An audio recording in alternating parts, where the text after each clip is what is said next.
What's up guys, it's Solly from Farmer Fitness here, and today I'm going to be teaching you guys how to do a proper handstand push-up. Alright, so when it comes to handstand push-up, it's a super demanding move, but we also need to make sure that we are doing the perfect technique because we need to protect our spine. That's going to prevent injury, and it's also going to allow us to output as much force as possible, and then also to build strength on top of that. Alright, a lot of the times you see some people doing handstand push-ups and they're a bit arched in the back. That causes a lot of pressure. And what's happening there is that they're not keeping their body tight. That can result to not being strong enough or just in the wrong position. So I'm going to show you guys how you can correct that. You're going to need a resistance band. You're going to take the band, put it on the floor. We're going to mimic a handstand push-up. So your feet are going to be together. You're going to posteriorly tilt your hips, keep the core tight, and I want you guys to bring the shoulders back. Elbows tucked in and wide, and then from here, you're going to press up. You're going to see how smooth it is just to come up with the band. So coming down, up, and down. I'll show you from this side. So same thing.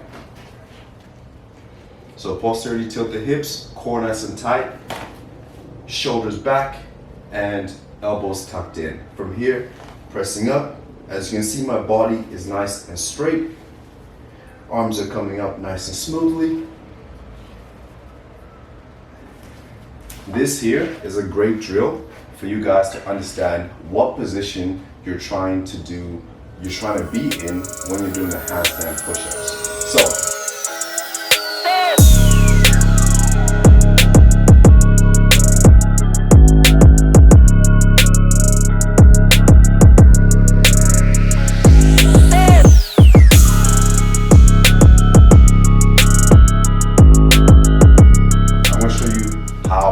not to do it, the improper form, and what causes injury.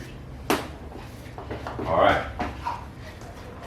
So, biggest thing is that shoulders not being open, and then also overextending the rib cage and arching the back.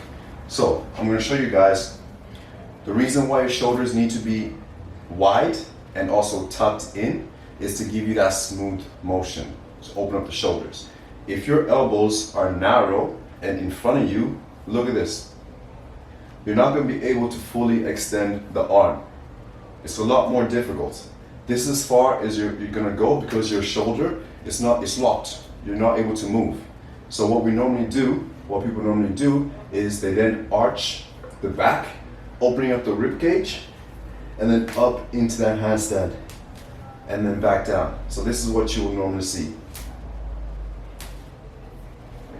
As you can see, that's what we're compromising. We're compromising our form so that we can get up into the top position, so we can complete our rep. So if you keep on drilling this every single rep, that's how your handstand is gonna look. And not only that, but you're not gonna be able to transfer it like to other skills because you're not keeping that core tight, so you're leaking energy.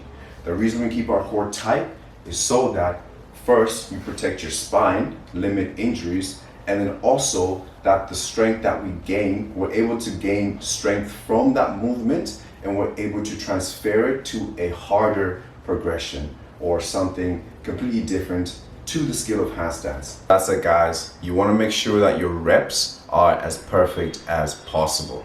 But I also want you guys to remember that when fatigue sets in, and then also when you're trying to gain that extra little bit of strength, your form may falter, all right? But that's okay. That's okay if it's like the last 1 or 2 reps in your last 1 or 2 sets, okay? But it should never be like your first rep on your first set. You don't want to develop that poor muscle and mind connection because that's how your handstand push-ups are gonna look, and it's gonna cause more harm than good. All right guys, have a good day.